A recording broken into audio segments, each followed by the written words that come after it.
డబ్బులు వచ్చినాయని కానీ ఏ ఒక్క సినిమా విజయం చెప్పలే నాకు. నా జీవితం అంతా ఎప్పుడు కూడా దెబ్బలు తింటానో, మాటలు పడతానో, తిట్టించుకుంటానో.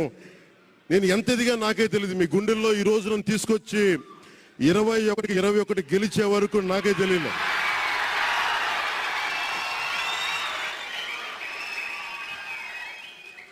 భారతదేశంలో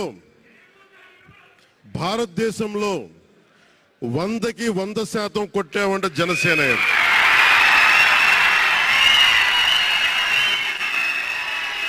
నూటికి 100.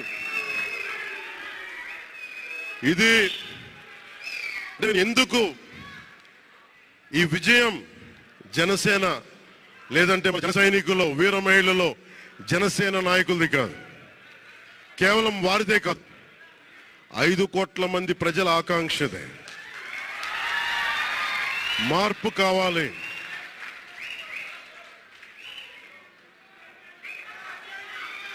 మార్పు కావాలి. పాలన మారాలి. ఇవన్నీ చాలా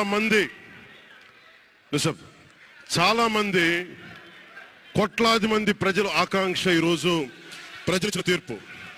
బాబు మీరిద్దరు కూర్చోవాలమ్మా, దయచేసి. నువ్వు పక్కకు వచ్చామ్మా, నువ్వు పక్కకు రా. నువ్వు కొంచెం ముందుకన్నారా, మీరు కొంచెం ముందుకు రండి అమ్మా, మీ ఒక అడుగులు ముందుకు రండి. మీరు కొంచెం ఇబ్బంది పడతాను,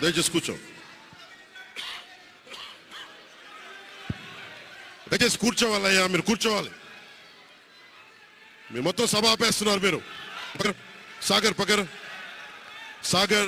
పక్కర. ఇది మనందరికీ చాలా జాగ్రత్తగా ఉండాల్సిన సమయం. ఇది కక్ష సాధింపుల సమయం కాదు. ఇది ఆంధ్రప్రదేశ్ భవిష్యత్తుకి బలమైన పునాది వేసే సమయం. అది అన్నం పెట్టే రైతుకి అండగా ఉండే సమయం. ఇది రక్షణ లేని ఆడబిడ్డలకి రక్షణ కల్పించే సమయం. ఇది ఆడబిడ్డల్ని, మహిళల్ని వారి కాళ్ళ మీద వాళ్ళు నిలబడగలిగేలా చేసే సమయం. ఇది నేను ఈరోజు ప్రభుత్వ ఉద్యోగులు కూడా మాటిస్తున్నాను. కంట్రిబ్యూటరీ పెన్షన్ స్కీమ్ నేను చెప్పాను, నేను బాధ్యత తీసుకున్నాను, నేను మర్చిపోలా. ఏరు దాటాక తెప్ప తలిసే రకం కాదు నేను.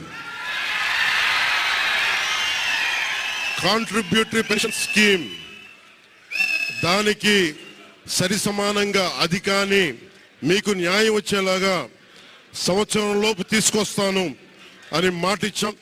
తీసుకొచ్చి తీరుతాం. ఆ మాట మీకు ఇస్తున్నాం. మెగా డిఎస్సి నోటిఫికేషన్ విడుదల చేయించే బాధ్యత మనం తీసుకుందాం.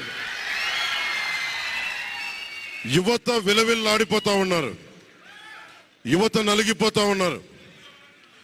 మీ చదువులకి తగ్గ ఉద్యోగాలు కానీ, మీ స్కిల్స్ ని పెంపొందించి మీకు ఉద్యోగాలు కానీ, నేను మీకు చెప్తున్నా, నాకు చాలా పెద్ద బాధ్యత ఇచ్చారు ప్రజలు. ఈ రోజున మామూలు బాధ్యత